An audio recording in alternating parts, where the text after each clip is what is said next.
Dave, 4-1 defeat, and I think the biggest factor today was the defending of especially set pieces again. Yeah, again, we can't say any more, but people have got personnel. You talk about people's strengths, and they've done us on them, so it's a weakness at the moment. We've identified it, so we're trying to rectify it, but again, we conceded two set pieces, which is 2 of the 4 goals, which is not good enough.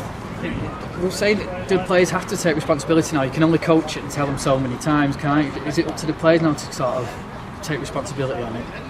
It's not just coaching it, we're actually showing the exact set pieces that they're going to run from the previous weeks. We've got it drawn up, we're showing them videos.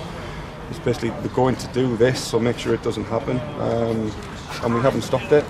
And I think the free kick that went in for the 4th goal was just a simple thing into the box and the lads headed it. That's just someone not doing a job. I'll say again, it's a young team. It's a man's game, and at the moment we are not playing like men out there. That was a boys' performance. Yeah. Again, what do you do? Is it an arm round them, or do you have to say, look, enough's enough now, and get tough with them? We've been tough with them, we've had the arm round them.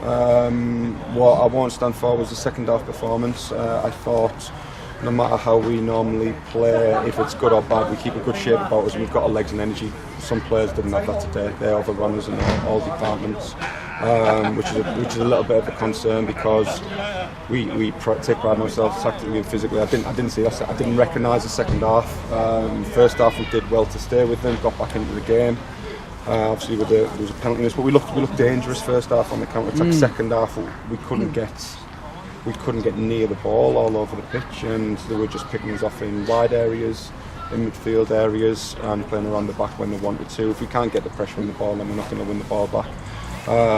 Today, the second half was unacceptable. It was way off, and I've got to look at personnel in that performance. Yeah.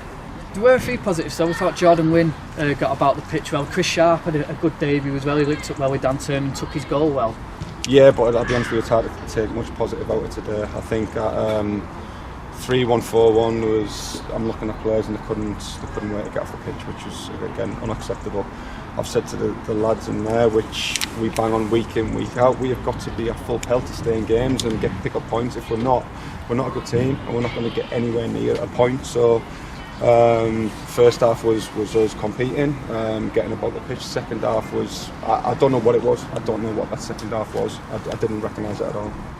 Do you think, I don't know, is it a lack of energy comes with lack of confidence, do you think? It does when it goes to the third goal, yeah, I'd say that. Listen, we're up against a good team, and we've got some good players, and we lost a lot of 1v1 duels first half, but with our legs and energy and the stability in the formation, we were okay to stay in the game.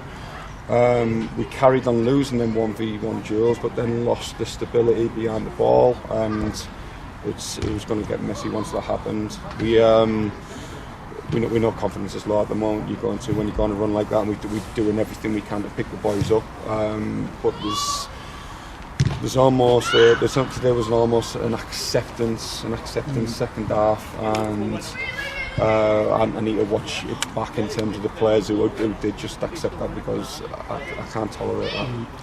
I mean, we mentioned it, all three of us mentioned it in commentary in terms of like leaders. You had Paddy Miller the season we went up, he was always encouraging, shouting. There was a lot of times during the games where it was almost kind of like you say, accepted it, nobody was really talking. I only really saw like Louis Morrison clapping his hands, but everyone else just kind of, there was no sort of questionings after the goal or people sort of picking people out.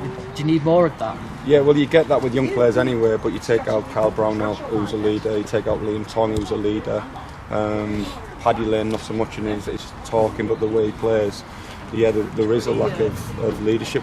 We know that, and we've identified that. But you pay for leaders, and we can't afford them type of leaders. So people like Jordan Fagballer, they're your leaders. They've stood up all season, and I don't think Jordan has gone under today. I think he is one of the players you're looking at for a little bit of leadership. I think he's done it. Lewis Morrison, yeah, I think they were trying to get him going. The centre half's actually done well second half with defending the box. But it was just around that. I thought we just looked like a very, very young and naive team today who accepted things in the second half, which there was no fight, no no physicality. Men's football, there's no men's football from us in the second half whatsoever. In terms of obviously the injuries, Kyle's back next week. Liam Tong, although he's been suspended, is he looking as though he'll be playing next week? And obviously you've had bad news on Joe Logan this week. Yeah, Liam Tong and Kyle Brown will be back next week. They'll go straight into the team because they have got good character and they're the type of players we want on the pitch. Joe Logan's out for the season now. Yeah, he's going to need an operation on 2 ligaments in his knee, so we're not going to see him this season at all. And on to Lancaster next week. It don't get any easier. They've won at South Shields today, so you've got a lot to do. But the good thing is you've got a 3-week training now, haven't you, to really drill, I suppose, things into the lads. Yeah, there's a lot of new players. So when we say we're well drilled, that's something that's come from the beginning of pre-season. So we're going to have to get to work on the training ground with that. What I'm looking for though is a reaction in terms of realising what we are good at, and if we don't do it, we're not a good team. We can't play. There's going to be a lot of teams in this league who can play at 50-60% and still nick results. We can't do that. We can't do it. And when we play at 50-60% as of today, we're going to take a beating. So I need to emphasise that point to the lads this week, and we've got to get an intensity back to our play, which I think was there first half, but second half, first 5 minutes, they're popping the ball about and we're not getting near them, and you're thinking, what's going on here? And it just carried on. You're trying to get instructions on the pitch, but it probably went downhill rather than actually being rectified. So it's a concern, but trying to address it this week. A final injury, sorry, Jack Dyche went off as well. How's he? His ribs again, so he got a knock early in the season with his ribs. I think it's the same knock, so he'd probably go to hospital for an X-ray, but to be honest, I don't think it's going to be anything broken, but it might be a couple of weeks at the worst. Okay, Dave, thanks for joining us, and we'll see you next week. Cheers, guys. Cheers.